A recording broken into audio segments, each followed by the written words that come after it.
Emergency के समय जबरदस्ती डलवाया गया शब्द और इसके कारण आज भी हत्याएं हो रही हिंदुओं की। जब सब हिंदू मुस्लिम सिख ईसाई एक साथ चल रहे थे, लेकिन जिन्ना जैसे लोग खिलाफत आंदोलन के साथ खड़े। क्या हमने एक भी अंग्रेज मारा? कोई इतिहास में मुझे दिखा दो। प्रतिकार की भावना लाओ, परशुराम का पौरुष जगाओ और तुम्हें प्रतिकार करना पड़ेगा। भाई, जब तक आप भय पैदा नहीं करोगे दुश्मन के हृदय में, तब तक ये सुधरने वाले नहीं है। ये कौम तो ऐसी है, जिहादी कौम के डंडे के यार हैं ये। जब तक योगी महाराज वाला बुलडोजर नहीं चलता है, सुधरते नहीं। मुझे ही अपनी संस्कृति को बचाना है और जो मेरे सामने आएगा मैं उसका संहार कर दूंगा। नमस्कार, मैं इस समय मौजूद हूँ कनॉट प्लेस में। हमारे साथ में रामेश्वर आर्य जी हैं। रामेश्वर जी, हमेशा एक पक्ष का ये बात कही जाती है कि इस देश में मुसलमान असुरक्षित नहीं है, डर का माहौल है, भय का माहौल है। लेकिन आप मुझे बताइए कि 1947 या यूँ कहें 1946 में जिन्ना के डायरेक्ट एक्शन प्लान के बाद में से लेकर और आज तक 2022 तक केवल हिंदुओं का ही पलायन क्यों, हिंदुओं का ही नरसंहार क्यों? जब हिंदुओं का ही पलायन हो रहा है और हिंदुओं का ही नरसंहार हो रहा है, तो मुसलमान असुरक्षित कैसे? सर, मुसलमान असुरक्षित ना था, ना है और ना हो सकेगा जब तक ये सेकुलर दलाल दल्ले बैठे हुए हैं। मैं वो इसलिए कह रहा हूँ क्योंकि सेकुलर वर्ड संविधान में दिया गया वर्ड नहीं है। भारत के प्रेम्बुल में कहीं ये शब्द नहीं थे। अंबेडकर साहब के देहांत के बाद ये शब्द डाला गया है 1976 में। जब 1975 से लेके 77 तक इमरजेंसी लगाई गई, आपातकाल लगाया गया, उस समय पे 1976 का जो 18 महीने की इमरजेंसी थी, 76 में जो आज अभिषेक मनु सिंघवी है, उनके पिताजी थे अधिवक्ता, उनसे बोला गया कि एक वर्ड डालो सेकुलर, जिसे कहा जाता है, अगर हम वैसे दूसरे एंगल में लें, सेकुलरिज्म को ये बोलते हैं कि हिंदी में उसको कहते हैं कि वो भ्रष्ट था नाम, मतलब धार्मिक भी नहीं, अधार्मिक भी नहीं, क्या हुआ सेकुलर। और ये कुछ लोग इसकी धर्मनिरपेक्ष, कुछ लोग इसका उदाहरण देते हैं कि ये वो है, क्या नाम, ये समानता का अधिकार देता है सेकुलर वर्ड। तो मतलब उन्होंने कहा ये ऐसा संभव नहीं है। भारत का तो एक धर्म है, सनातन धर्म है। तो जब इमरजेंसी के समय ज़बरदस्ती डलवाया गया शब्द और इसके कारण आज भी हत्याएं हो रही हिंदुओं की। और सर, आप जो बात कर रहे हो ना जिन्ना की, डायरेक्ट एक्शन डे की जो आप बात कर रहे हो, ये खिलाफत आंदोलन था सर। कैलीफेट बोलते हैं। टर्की में एक तानाशाह आया था। उस तानाशाह का नाम तो मैं भूल रहा हूँ, लेकिन उस तानाशाह को फॉलो करते हुए कुछ आतंकवादी, मुस्लिम आतंकवादी, मुग़ल को मानने वाले, उन लोगों ने वहाँ की खिलाफत को इम्प्लीमेंट किया केरला में, मैंगलोर में, कर्नाटक में। और वही आज़ादी के जब आंदोलन चल रहा था, भारत को अंग्रेज़ों से आज़ाद कराने की बात चल रही थी, जब सब हिंदू मुस्लिम सिख ईसाई एक साथ चल रहे थे, लेकिन जिन्ना जैसे लोग खिलाफत आंदोलन के साथ खड़े हो गए थे। और उस खिलाफत आंदोलन का विरोध करने की गांधी के अंदर भी हिम्मत नहीं थी। गांधी ने कहा था एक गाल पे थप्पड़ खाओ, दूसरा गाल आगे कर दो, अगर वो गर्दनें काटते हैं तो गर्दनें कटवा लो। ऐसा समय था सर। और हिंदू काटे गए हैं, ऑफिशियल 10 लाख हिंदू मरा है। जिस दिन इस देश का विभाजन हुआ है, इस देश को स्वतंत्रता मिलती, तो 7,32,000 जो हमारे क्रांतिकारी जो बलिदान हो गए इस देश पे, क्या हमने एक भी अंग्रेज मारा? कोई इतिहास में मुझे दिखा दो। 14 अगस्त 1947, 15 अगस्त 1947 को हमने एक अंग्रेज को मारा हो तो। लेकिन 1943 शायद 22 सितंबर या 22 अक्टूबर 1943 में इस देश को आज़ादी दिलवाई थी नेताजी सुभाष चंद्र बोस ने। उन्होंने हमारे सैनिकों में विद्रोह करवा दिया था, वायुसेना में विद्रोह करवा दिया था। उनके विद्रोह की वजह से भारतीय सैनिक, क्योंकि वो ब्रिटिश इंडिया था ना, ब्रिटिशर्स के अंडर में काम करने वाली सेना थी, लेकिन उनके स्वाभिमान को जगाने के लिए नेताजी सुभाष चंद्र बोस ने कार्य किया था। तुम मुझे खून दो, मैं तुम्हें आज़ादी दूंगा। स्वाभिमान, आज़ादी, स्वाधीन देश से बड़ा कुछ नहीं होता। और प्राणों के बलिदान के चलते 26,000 तो सर आज़ादी फौज के सैनिक इस देश के लिए बलिदान हुए। क्या उसका कोई हिसाब देगा? 10 लाख हिंदुओं का नरसंहार हुआ, उसका कोई हिसाब देगा? नोआखाली में लाखों हिंदू मर गए, उसका कोई हिसाब देगा? आप बताओ ना, मालाबार जो घटना हुई, जो मोपला हुई, मोपला पढ़ो सर, वीर सावरकर का मोपला हर हिंदू को पढ़ना चाहिए, विशेषकर ब्राह्मणों को पढ़ना चाहिए, और शास्त्री जी वाला प्रकरण जरूर पढ़ना चाहिए, क्योंकि हमारे जो पूर्वज हैं वो भगवान राम हैं, भगवान कृष्ण हैं, महादेव है, माता शेरावाली है, दुर्गा है, काली है और भैरव हैं। असंख्य हमारे देवी देवता है, वो हमारे पूर्वज है। चलिए, ये और उसमें कोई जाति नहीं आती है। ये तो बात हो गई 1947 से पहले या 1947 से लेके 1975 तक का आपने जिक्र किया, लेकिन 93 में भी 4 लाख कश्मीरी हिंदुओं का पलायन हुआ। उसके बाद में कैराना, शामली, ऐसे तमाम उदाहरण भरे पड़े हुए हैं जहां से हिंदुओं को पलायन करने पर विवश होना पड़ा अपनी बहन बेटियों की रक्षा के लिए या अपनी रक्षा के लिए। तो ये जो सिलसिला चल रहा है, उसके बावजूद भी हिंदू को एक दंगाई के रूप में प्रस्तुत किया जाता है। उसको हमेशा ये दिखाया जाता है कि ये आक्रामक होते हैं, ये हमेशा, जबकि हिंदू ने कभी हथियार उठाया ही नहीं। सर, ये जो दंगा शब्द और दंगाई शब्द आपने उपयोग किया है, इसे ऑफिशियली जैसे सेकुलरिज्म वर्ड हम पे थोपा गया है, वैसे ही इस देश में सांप्रदायिक लक्षित हिंसा बिल ला के यह प्रमाणिक रूप से गृह युद्ध छेड़ के ये किया जाने वाला था कि हिंदू ही दंगाई है, हिंदू ने ही मुस्लिमों पे अत्याचार करे हैं, हिंदू को ही अपना किराए का घर मुसलमान को देना पड़ेगा। आप किसी भी आपत्तिजनक शब्द को इस्तेमाल करोगे, आपकी गिरफ्तारी हो जाएगी। उसमें सोनिया गांधी की नेशनल एडवाइजरी काउंसिल ने वो बिल बनाया था, वो मसौदा तैयार कराया था। और ये जो दंगे की आप बात कर रहे हो, 2013 में वो दंगे हुए थे, मुजफ्फरनगर दंगे, जो शामली की आप बात कर रहे हो, कैराना की बात कर रहे हो, मुसलमानों के बहुत सारे हौसले बढ़ गए थे। उस समय की सरकारों के नाम है समाजवादी पार्टी, अखिलेश यादव। आजम खान ने खुद एसपी को कॉल किया था, तेरी नौकरी जाएगी, नहीं तो जो चल रहा है चलने दे।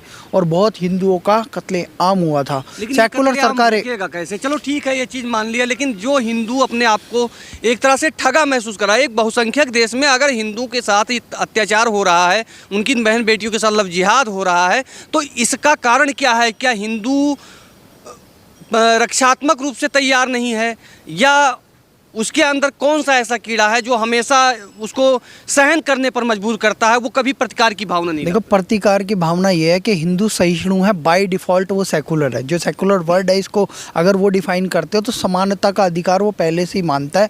वो पशु पक्षियों को दाना देता है, वो पर्वतों को पूजता है, वो वो नदियों को माँ कहता है, माँ गंगा, सरस्वती, यमुना, असंख्य हमारी नदियाँ हैं, उनको माँ कह के पुकारता है। वो मानव, वो कहते हैं कि वो ऐसी पूजा करता है, पद्धति में विश्वास रखता है जिसमें उदारता है, इस वजह से वो सहिष्णु है।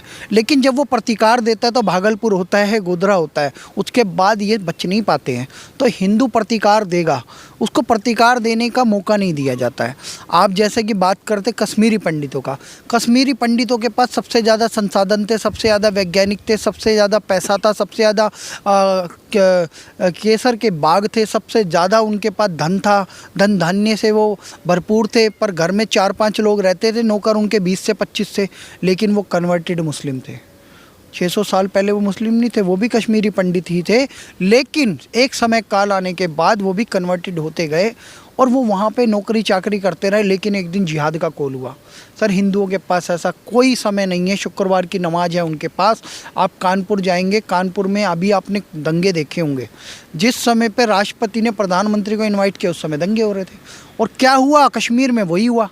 कश्मीर में 1991 में लिख दिया गया, गालिब चालिब, जो ये 3 वर्ड इन्होंने लिखे थे, या रालिब, या तो कन्वर्ट हो जाओ, या मार दिए जाओगे, या भाग जाओ। और भाग कैसे जाओ? अपने छोटे बच्चों को छोड़ के, महिलाओं को छोड़ के, उनको रेप करा गया है। सर, मैं तो कहता हूँ उन ब्राह्मणों से कि प्रतिकार की भावना लाओ, परशुराम का पौरुष जगाओ, और तुम्हें प्रतिकार करना पड़ेगा, क्योंकि तुम्हें अपनी धन संपत्ति बचाना है। माँ बहन बेटियों का बलात्कार तो तब भी हुआ जिसको आप हवाला देते हो। मेरी एक कश्मीरी पंडित भाई से बात हुई थी, मैंने कहा अब भी तुम्हें मारा जा रहा है, प्रतिकार कब दोगे? अगर तुमने 100 लोगों का भी गुट बना के, एक भी उस मस्जिद से जहाँ नारा लग रहा था कि हम तुम्हारे घरों पे कब्जा करेंगे, तुम्हारी बहन बेटियों को लूटेंगे, उसका एक प्रतिकार भी अगर आपने दे दिया होता, अगर 10 भी मार दिए होते, तो वो पलायन नहीं होता। सर, आपको प्रतिक्रिया देने के लिए खड़ा होना पड़ेगा, क्योंकि आपके सारे देवी देवता सशस्त्र हैं। अगर आपके पास शास्त्र का ज्ञान है तो शस्त्र का ज्ञान भी है। परशुराम के वंशज हो आप, प्रभु श्री राम के वंशज हो आप, सुदर्शन चक्रधारी योगेश्वर श्री कृष्ण के वंशज हो आप, और इस देश के दुनिया के पालनहार महादेव के वंशज हो आप, जो इस देश को दुनिया को पालते भी हैं और इस देश के दुनिया का संहार करने की क्षमता भी रखते हैं। उस महादेव काल भी उसका क्या बिगाड़े, जो भक्त हो महाकाल का। तुम बोलते हो ये बात, तो आपके उन शस्त्रों का इस्तेमाल करने की आप में क्षमता होनी चाहिए। और मैं तो कहूँगा एनसीसी हो या कोई भी एक ट्रेनिंग मॉड्यूल हो, उसमें जाएं और ट्रेनिंग लें हथियारों की। और मैं सरकार से भी आह्वान करूँगा कि इस देश में इज़राइल मॉडल को इम्प्लीमेंट किया जाए। इज़राइल में जिस तर्ज पे वहाँ पे एक मिलिट्री ट्रेनिंग दी जाती है, चाहे वो किसी का भी बच्चा हो, नेतन्याहू का बेटा भी वहाँ पे जो प्रधानमंत्री है वो सर्व करने जाता है सेना में। 2 से 5 साल उन्हें सर्व करना ज़रूरी है। ऐसे ही जब वो सर्व कैसे करेगा, जब फुल ट्रेंड होगा। 90 लाख की आबादी है, चारों तरफ से घिरा हुआ है अरब कंट्रियों से, सारी आतंकी कंट्री है, ठीक है। वो दिन रात इससे लड़ रहा है, पैलेस्टीन से लड़ रहा है। फिलिस्तीन आतंकी, हमास आतंकी उन पे हमला करते हैं, उनको क्या प्रतिकार करता है वो? प्रतिकार की भावना और रक्षात्मक होने की भावना कहाँ से मिलती है उन्हें? उनको अपने अस्तित्व को बचाना है, अपनी संस्कृति को बचाना है, उनको अपने धर्म को बचाना है। इसीलिए वो आज लड़ने को मजबूर है। ट्रेनिंग लेके बंदूकें, शॉपिंग पे भी जाती है महिलाएं तो बंदूकें उनके बगल में टंगी होती है पर्स की तरह, क्योंकि तुरंत प्रतिकार देना होता है। तो मैं कहता हूँ भारत के लोगों का भी वो समय आ गया है। अगर सिविल वॉर की ओर नहीं जाना है आपको, तो आज से प्रतिकार देना शुरू करें। और भय बिन होई ना प्रीति, प्रभु श्री राम ने कहा था। भाई जब तक आप भय पैदा नहीं करोगे दुश्मन के हृदय में, तब तक ये सुधरने वाले नहीं है। ये कौम तो ऐसी है, जिहादी कौम के डंडे के यार हैं ये। जब तक योगी महाराज वाला बुलडोजर नहीं चलता ये सुधरते नहीं। जब तक गोधरा की तरह प्रतिकार नहीं होता, तो जो हमारे राम भक्तों को जिंदा जलाया, जब प्रतिकार हो गया उसके बाद एक भी दंगा दिखा दो ना, वहाँ पे हिंदू मॉडल, जो हिंदू राष्ट्र का जो मॉडल है ना, वो वहाँ पे इम्प्लीमेंट है। गुजरात का बच्चा कहता है मुझे मोदी चाहिए। देखना गुजरात में फिर से बीजेपी जीतेगी। एक ही कारण है उसका, सुशासन वहाँ पे लागू किया मोदी जी ने। वहाँ के सारे आतंकियों को, गुंडों को, पठानों को, आतंकियों को, खानों को, सबको ठिकाने लगा दिया।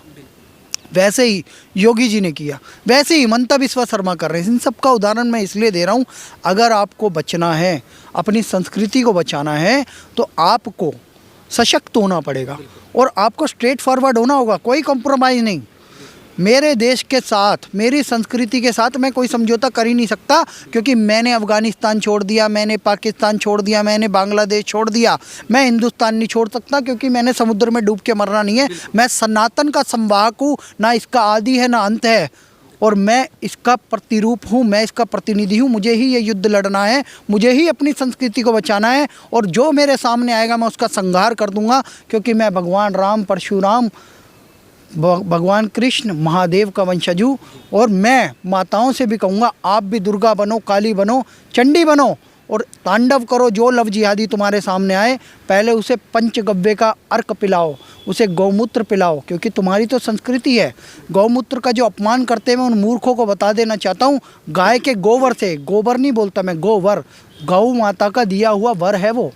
भगवान श्री कृष्ण जी जो कि गौ पालन खुद करते थे, उस गोबर और गौमूत्र से बनी, खाद से बनी हुई सब्जियां और अन्न आप ग्रहण करते हो, कभी उसे मजाक में मत लेना। आज भी ऑर्गेनिक खेती की बात होती है। सर विजय पाठक जी, आपके चैनल के माध्यम से, स्वास्थ्य सहारा के माध्यम से कहना चाहता हूं कि हिंदुओं जाग जाओ। जिस खाद का अपमान वो कर रहे हैं, कितने जाहिल होंगे, कितने सुअर होंगे। और गौ माता की पूजा करने वाले और गौ माता को काट के खाने वालों में कभी कोई समझौता नहीं हो सकता। उनको वो खाना छोड़ना पड़ेगा, तभी वो भाईचारा निभा सकते हैं। उन्हें राम मंदिर तो चलो हमने कोर्ट से ले लिया, उन्हें काशी विश्वनाथ मंदिर जो है वहाँ पे, जो हमारा विश्वेश्वर महादेव का मंदिर है, उस पे से क्लेम छोड़ना पड़ेगा। मथुरा में जो श्री कृष्ण जन्मभूमि है, वहाँ से क्लेम छोड़ना पड़ेगा, तभी भाईचारा माना जाएगा। और 30,000 मंदिरों पे हम क्लेम करेंगे, छोड़ दो हाथ जोड़ के, तभी हम मानने वाले, नहीं तो सस्ते मानने वाले नहीं हैं। और बहनों को मैं ये कहूँगा, पंचगव्य का अर्क पिलाओ। अगर कोई कलावा बांध के आ रहा, कोई जिहादी नाम बदल के आ रहा है, उसको पहले आप हिंदू बना लो, वो तुम्हारे को कन्वर्ट ना कर पाए। और अगर कन्वर्ट करने आए, उसका संहार कर दो। हम आपके पीछे खड़े हैं, हम आपके साथ खड़े हैं। आफताब जैसे किसी जिहादी का शिकार नहीं होना है, और आपका अब्दुल भी आफताब निकल सकता है, इसीलिए आप सावधान रहें। पहले उसे हिंदू बना लें, क्योंकि आपकी संस्कृति समृद्धि बहुत बड़ी है, क्योंकि ना सनातन का आदि है ना अंत है। पूरे विश्व पे एक एक मोदी जी हैं, पूरे विश्व पे राज करें। G20 में इंडोनेशिया में पहली बार गए, एक प्रधानमंत्री को जाते ही अध्यक्षता मिल जाती है G20 की। क्या ये किसी को दिख नहीं रहा है? वो व्यक्ति पूरे भारत के जो हमारे तीर्थ स्थल है, जो हमारे आदि गुरु शंकराचार्य जी जिन चार जो हमारे उन्होंने 4 धाम बनाए, केदारनाथ, बद्रीनाथ, रामेश्वरम, जितने भी उन धामों का सौंदर्यीकरण कर रहे, काशी विश्वनाथ कॉरिडोर बना दिया, महाकाल लोक बना दिया है। साउथ में बड़े बड़े वायु कृष्ण जी का मंदिर है, वायुर मंदिर है, केरला वहाँ जाते हैं वो, मैंगलोर जाते हैं वो, बड़ी बड़ी जगहों पर जाके। और चीन का जब राष्ट्रपति आता है तो उसे कहाँ लेके जाते हैं? तमिलनाडु के उस मंदिर में जहाँ पे वो संस्कृति होती है, चीन से रिलेटेड हमारी संस्कृति को रिलेट कर दिया उन्होंने। तो कहते हैं वहाँ पे माँ जगदम्बा की पूजा कर रहे हैं, वो नवरात्रे रखते हैं। तो हिंदुत्व जब आपका प्रधानमंत्री इतनी ग्लोरीफाई कर रहे हैं हिंदुत्व को, उससे कुछ सीखो और इसको और आगे बढ़ाओ। आप अपने ऊपर विश्वास रखो, आप पूरी दुनिया का नेतृत्व करते थे, करते हो और करते रहोगे, और भारत विश्वगुरु बन के रहेगा। ये सदी हिंदुत्व की सदी है, ये सनातन की सदी है। भारत माता की जय, जय श्री राम। जी बहुत बहुत धन्यवाद रामेश्वर जी, बहुत अच्छी बात कही, और आगे भी ऐसे तमाम वीडियो